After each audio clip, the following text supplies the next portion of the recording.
الحمد لله وكفى وسلام على عباده الذين اصطفى أما بعد فأعوذ بالله من الشيطان الرجيم بسم الله الرحمن الرحيم لقد كان لكم في رسول الله أسوة حسنة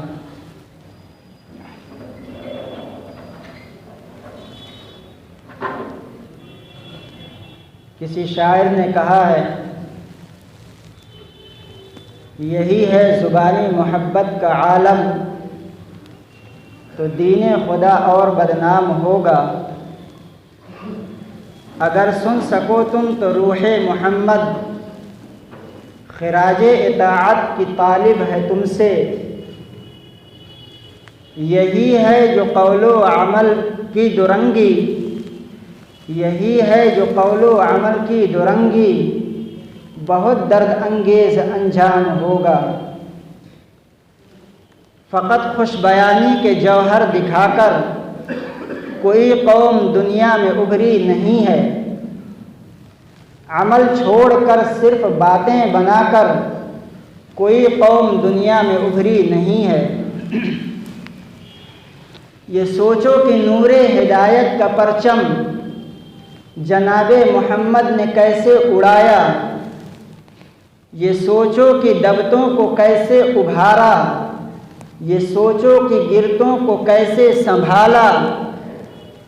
یہ سوچو کہ کیا چیز تھی جس کے بل پر اکیلے خدا کے پیمبر نے اٹھ کر الٹ دی ایوان روما کی مسند پلٹ دی صحرا نشینوں کی کایا وہ جرأت سراپا وہ ہمت مجسم وہ راتوں کا عابد وہ دن کا سپاہی وہ جس نے سیاست کی زلفیں سنواری وہ جس نے فقیری میں کی بادشاہی اگر اس کی کچھ بھی عقیدت ہے تم کو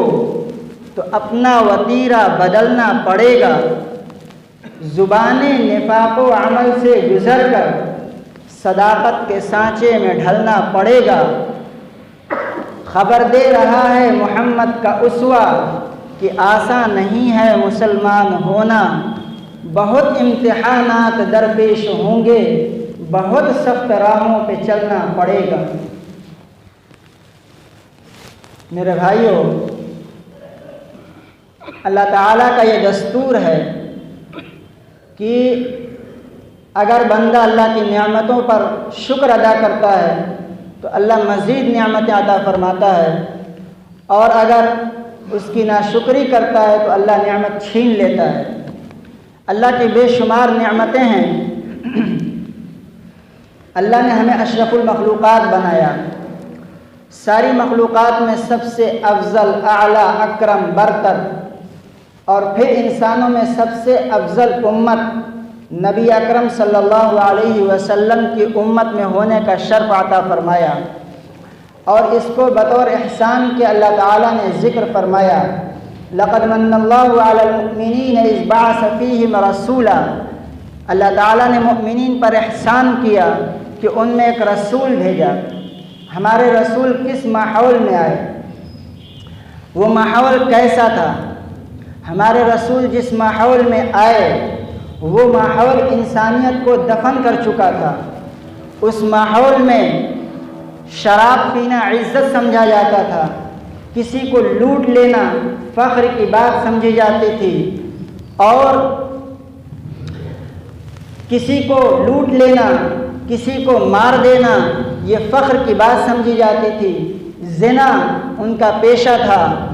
اپنی ماؤں کو باپ کے مرنے کے بعد وہ وراثت میں تقسیم کر لیا کرتے تھے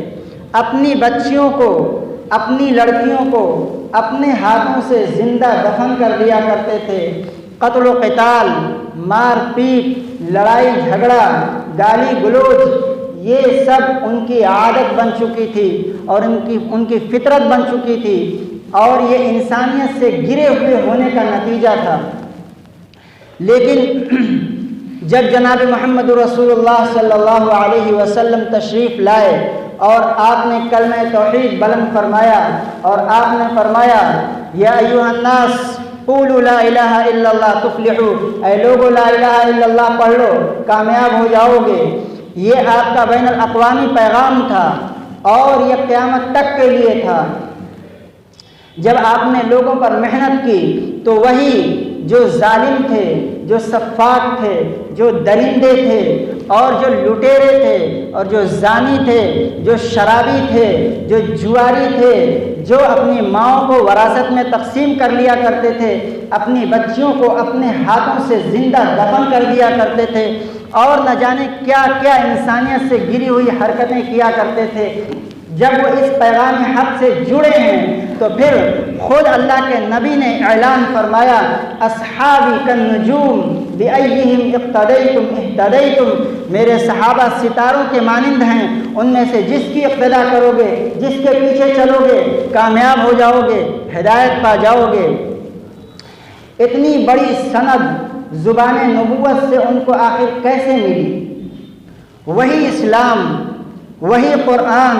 وہی حدیث، وہی سنت، وہی رسول، وہی اللہ جس کے آج ہم ماننے والے کہلاتے ہیں، لیکن حقیقت میں ہم اس سے کوسوں دور ہیں۔ جب انہوں نے اس کو اپنے سینے سے لگایا تو پھر اللہ نے خود ان کے بارے میں فرمایا کُلًّا وعد اللہ الحسنى، میرے محبوب تیرے سارے ساتھیوں کے لیے جنت پکی ہے۔ قرآن اللہ نے ہمیں دیا دستور کی شکل میں، قانون کی شکل میں، اور اس کے شروع میں فرما دیا ذالک الکتاب لا ریب فیہ، یہ زندگی گزارنے کا طریقہ بتاتا ہے اور یہ راستہ دکھاتا ہے اور یہ قانون ہے، یہ دستور ہے زندگی گزارنے کا، لیکن کس کے لیے؟ ھدی للمتقین، اللہ سے ڈرنے والوں کے لیے،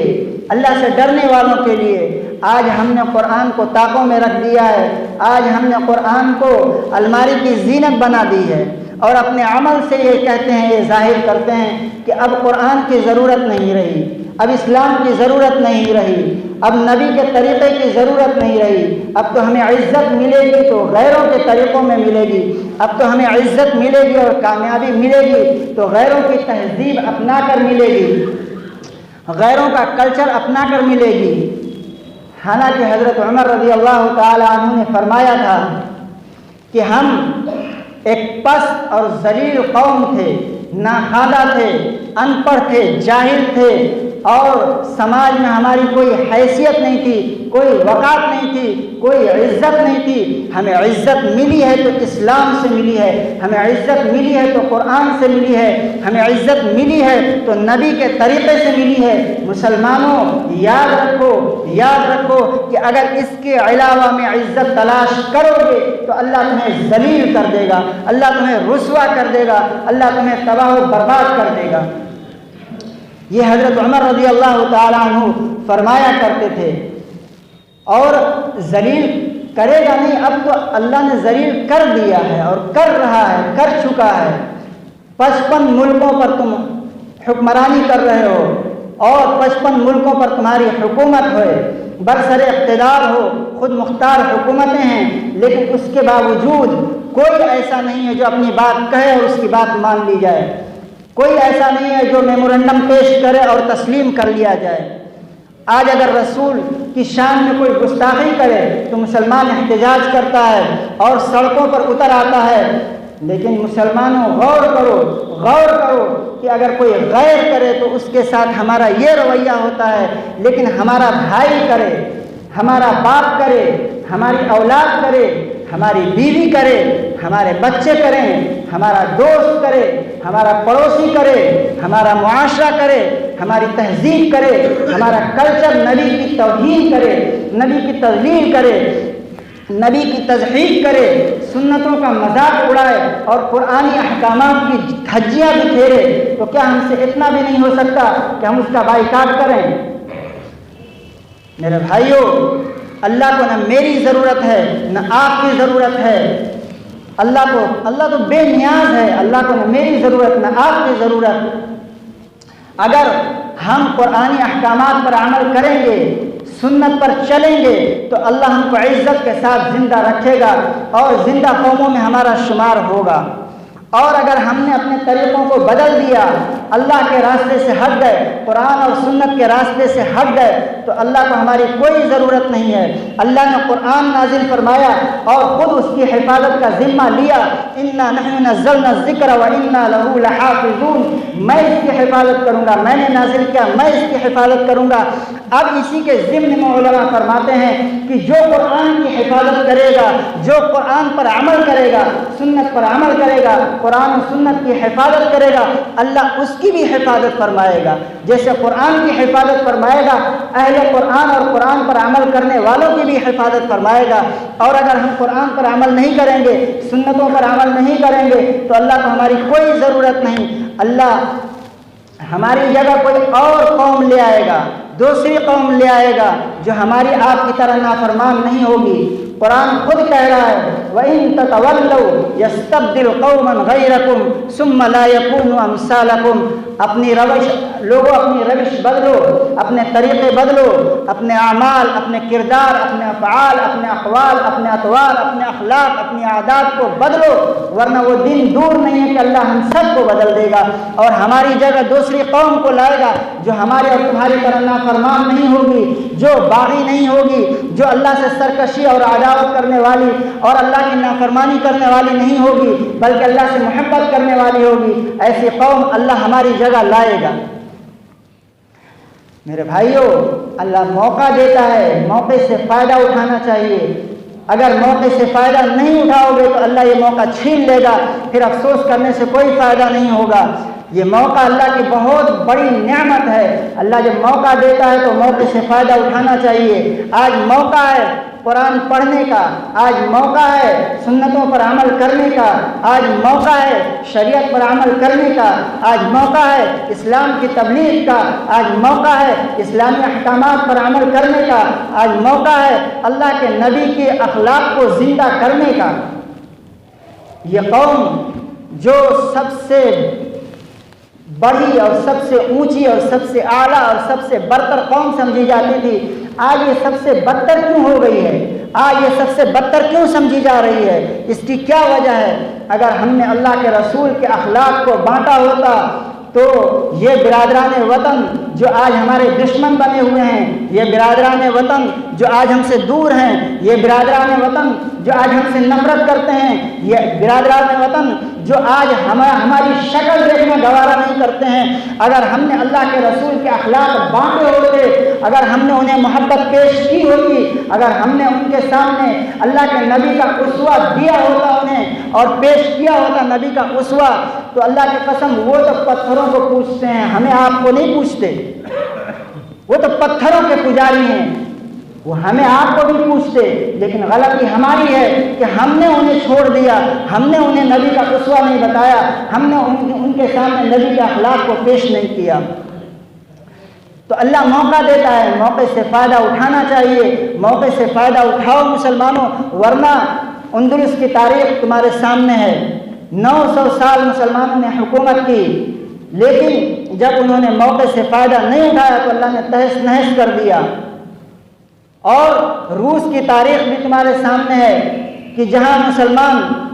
صرف قرآن پڑھنا نہیں بلکہ صرف قرآن کو دیکھنے کی تمنا کرتا تھا تو اس کو ایسی سزا دی جاتی تھی کہ نسلیں قرآن دیکھنے سے توبہ کر لیں۔ اور قریب میں برما کو دیکھ لو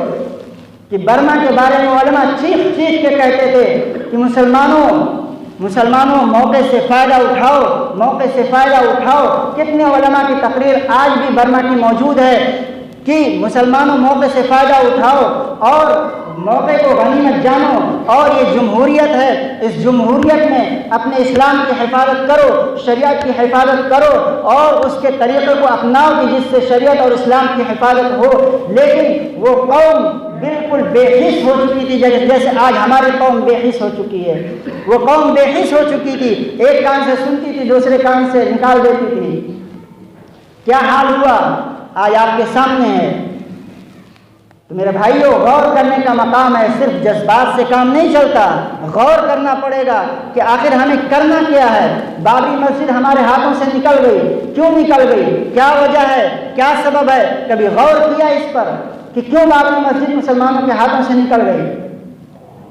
مسجد کی حفاظت کس کی ذمہ داری ہے؟ اللہ کی ذمہ داری ہے۔ اگر اللہ کی ذمہ داری ہے پھر تو کوئی ایک اینٹ کو بھی ہاتھ نہیں لگا سکتا،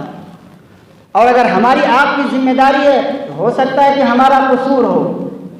اب دو واقعے میں آپ کو بتاتا ہوں، اس سے آپ اندازہ لگائیے۔ ایک بیت المقدس کا واقعہ اور ایک بیت اللہ کا واقعہ، ایک قبلہ اول کا واقعہ اور ایک خانہ کعبہ کا واقعہ۔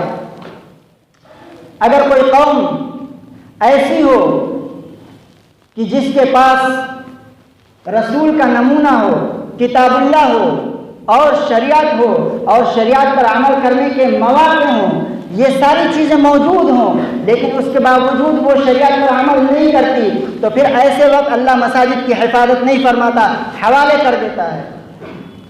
اور اگر کوئی قوم ایسی ہے کہ جس کے پاس رسول کا کوئی نمونہ موجود نہیں، اللہ کی کوئی کتاب موجود نہیں، شرعی احکامات موجود نہیں، زندگی گزارنے کا کوئی طریقہ موجود نہیں، پھر ایسے وقت میں اگر مساجد پر حملہ ہوتا ہے تو اللہ اپنی قدرت سے اس کو اپنی حفاظت میں لے کر محفوظ فرما دیتا ہے۔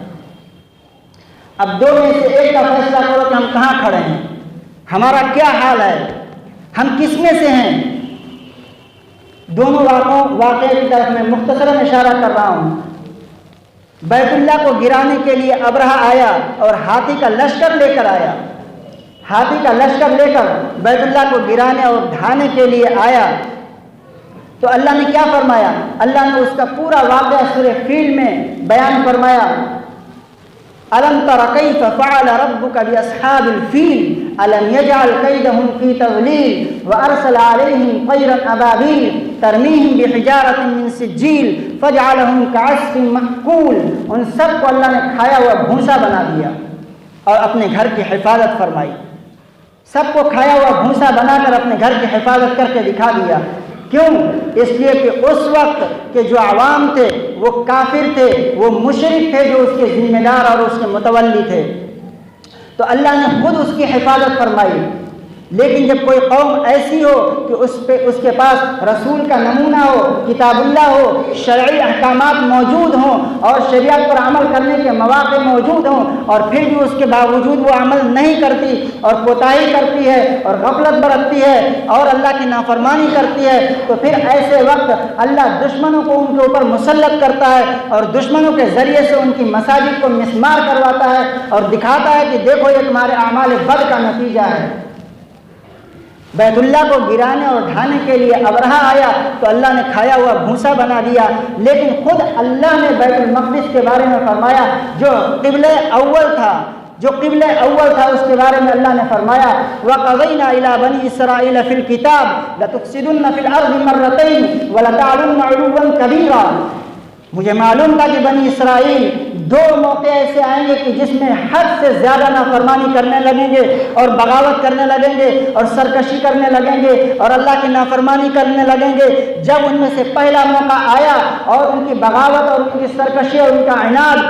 حد سے تجاوز کر گیا اور اللہ کی نافرمانی کرنے لگے، سرکشی کرنے لگے اور بدعات اور رسومات ان کے اندر پھیل گئی اور عام ہو گئی، اور اللہ کی کتاب کو انہوں نے جادو منتر کی کتاب بنا لیا، عمل کو پیچھے چھوڑ دیا۔ ایسے وقت میں نے اپنے بندوں کو ان کو تہس نہس اور ان کو برباد کرنے کے لیے بھیجا۔ میں نے اپنے بعثنا علیکم عبادا لنا اولی بأس شدید فجاسوا خلال الدیار، جا کر انہوں نے سب کو تہس نہس کر دیا۔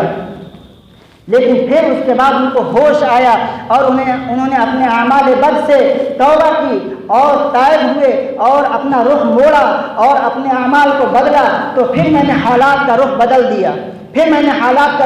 دیا۔ لیکن پھر جب ان کی دوبارہ شرارت ہوئی اور انہوں نے دوبارہ سرکشی کی اور بغاوت کی، تو دوبارہ پھر میں نے اپنے بندوں کو بھیجا۔ فَإِذَا جَاءَ وَعْدُ الْآخِرَةِ لِيَسُوءُوا وُجُوهَكُمْ وَلْيَدْخُلُوا الْمَسْجِدَ كَمَا دَخَلُوهُ أَوَّلَ مَرَّةٍ وَلْيُتَبِّرُوا مَا عَلَوْا تَتْبِيرًا۔ جب دوبارہ ان کی سرکشی بڑھی اور بغاوت بڑھی اور نافرمانی بڑھی، تو پھر میں نے اپنے بندوں کو بھیجا، انہوں نے ان کے چہرے بگاڑ دیے، سیاہ کر دیے اور مسجد کے اندر داخل ہو کر مسجد کی اینٹ سے اینٹ بجا دی۔